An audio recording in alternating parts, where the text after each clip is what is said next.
Hello guys, mao din atong ginatawag na adjustable quadruped P10. So, tanawan ninyo ang mga features ani no.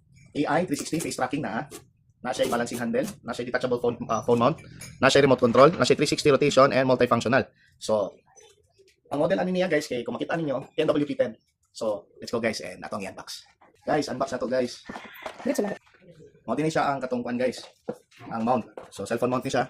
So, para quad siya 360 siya guys. Pwede ma-twist. Nalikod na ni guys, pwede ma-adjust, pwede ma-quad ka siya. Pwede. So, sunod guys, kung gusto niyo siya i-extend, na siya 4K legs na dire sa ubos. So, ato ang i-perform guys. Wait lang guys ha. Oh, guys, nara guys. Yan siya.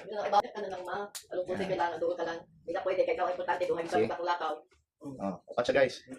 So, karon, may siya yung mount. Yan siya. So, kung gusto niyo siya extend guys, like adjusting, ini siya ang kuan, muni ang iyahang mga levers. Camera guys, muni ha. So kani muni ang yan. Muni extensioner. So taas siya guys. Nice guys siya. Nice siya guys. Easy. So muni ang balik pwede.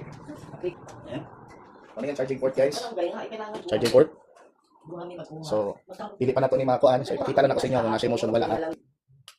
Okay. Look guys, oh. Adria startup. So, yun na to guys. See. Masya sensor guys. Masunod siya, oh. Okay. So, guys. Kanina rin guys, muna siya butangan na sa cellphone. So, atasan ni turn off guys para matarong ako pa sa inyo ha. Pwede itubang din yung phone. Pwede. Okay. Connect lang siya. Bluetooth. Feeling na ko Bluetooth yun siya guys. So, muna iyahang mga kuan, iyahang mga commands. So guys, if you want this, if you want to buy this one, you can click the yellow basket please.